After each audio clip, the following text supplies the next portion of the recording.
Channel सागर भक्तिमाला में आपका स्वागत है। जय श्री कृष्णा। अब हम कार्तिक महात्म के आगे की कथा सुनेंगे। उस समय शिवजी के गण प्रबल थे और उन्होंने जलंधर के शुंभ निशुंभ और महासुर काल नेमी आदि को पराजित कर दिया। यह देखकर सागर पुत्र जलंधर एक विशाल रथ पर चढ़कर, जिस पर लंबी पताका लगी हुई थी, युद्ध भूमि में आया। इधर जय और शील नामक शंकर जी के गण भी युद्ध में तत्पर होकर गरजने लगे। इस प्रकार दोनों सेनाओं के हाथी, घोड़े, शंख, भैरी और दोनों ओर के सिंहनाद से धरती त्रस्त हो गई। जलंधर ने कोहरे के समान असंख्य बाणों को फेंककर पृथ्वी से आकाश तक व्याप्त कर दिया और नंदी को 5, गणेश को 5, वीरभद्र को एक साथ ही 20 बाण मारकर उनके शरीर को छेद दिया और मेघ के समान गर्जना करने लगा।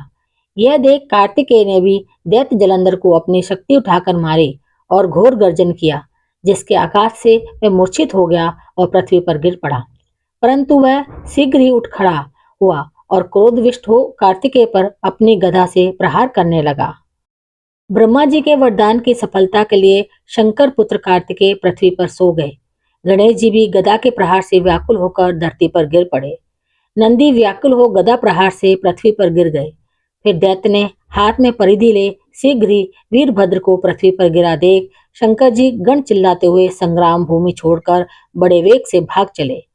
वे भागते हुए गण शीघ्र ही शंकर जी के पास आ गए और व्याकुलता से युद्ध का सब समाचार कह सुनाया। लीलाधारी भगवान ने उन्हें अभय दे सबका संतोष वर्धन किया। अब रौद्र रूप महाप्रभु शंकर नंदी पर चढ़कर युद्ध भूमि में आए। उनको आया देखकर उनके पराजित गण फिर लौट आए और सिंहनाद करते हुए आयुधों से दैत्यों पर प्रहार करने लगे। भीषण रूपधारी रुद्र को देख दैत्य भागने लगे। तब जलंधर हजारों बाण छोड़ता हुआ शंकर की ओर दौड़ा। उनके शुंभ निशुंभ आदि वीर भी शंकर जी की ओर दौड़े। इतने में शंकर जी ने जलंधर के सब बाण जालों को काट अपने अन्य बाणों की आंधी से दैत्यों को अपने फरसों से मार डाला। खड़गोरमा नामक दैत्य को अपने फरसे से मार डाला और बलाहक का भी सिर काट दिया। घसमर भी मारा गया और शिवगण किसी ने प्रचंड नामक दैत्य का सिर काट डाला। किसी को शिवजी के बैल ने मारा और कई उनके बाणों द्वारा मारे गए। यह देख जलंधर अपने शुंभादिक दैत्यों को धिक्कारने और भयभीतों को धैर्य देने लगा, पर किसी प्रकार भी उसके भयग्रस्त दैत्य युद्ध को न आते थे। जब दैत्य सेना पलायन आरंभ कर दिया तब महाकुद्र जलंधर ने शिवजी को ललकारा और 70 बाण मारकर शिवजी को दग्ध कर दिया। शिवजी उसके बाणों को काटते रहे, यहाँ तक कि उन्होंने जलंधर की ध्वजा, छत्र और धनुष को भी काट दिया। फिर 7 बाण से उसके शरीर में भी तीव्र आघात पहुंचाया। धनुष के कट जाने से जलंधर ने गदा उठाई। शिवजी ने उसकी गदा के टुकड़े कर दिए। तब उसने समझा कि शंकर मुझसे अधिक बलवान है, अतएव उसने गंधर्व माया उत्पन्न कर दी। अनेक गंधर्व अप्सराओं के गण पैदा हो गए। वीणा और मृदंग आदि बाजों के साथ नृत्य व गान होने लगा। इससे अपने गणों सहित रुद्र भी मोहित हो एकाग्र हो गए। उन्होंने युद्ध बंद कर दिया।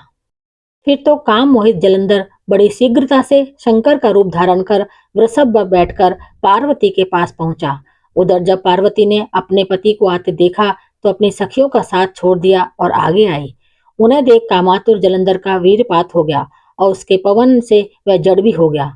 गौरी ने उसे दानव समझा। वह अंतर्धान हो उत्तर की मानस पर चली गई। तब पार्वती ने विष्णु जी को बुलाकर दैत्य धन का वह कृत्य कहा और यह प्रश्न किया कि क्या आप इससे अवगत हैं? भगवान विष्णु ने उत्तर दिया, आपकी कृपा से मुझे सब ज्ञात है। हे माता, आप जो भी आज्ञा करेंगी मैं उसका पालन करूंगा। जगत माता ने विष्णु जी से कहा, उस दैत्य ने जो मार्ग खोला है उसका अनुसरण उचित है। मैं तुम्हें आज्ञा देती हूँ कि उसकी पत्नी का पतिव्रत भ्रष्ट करो, वह दैत्य तभी मरेगा। पार्वती जी की आज्ञा पाते ही विष्णु जी उसको शिरोधार कर छल करने के लिए जलंधर की नगर की ओर गए। तो ये है कार्तिक महात्म के 17 और 18 अध्याय की कथा। आगे की कथा अगले अध्याय में सुनेंगे। अगर कथा पसंद आ रही है तो कोई अच्छा सा कमेंट भी लिखें। आपका कमेंट मुझे आगे की कथा सुनाने के लिए प्रेरित करता है। मेरे चैनल को सब्सक्राइब, शेयर और लाइक जरूर करें। धन्यवाद।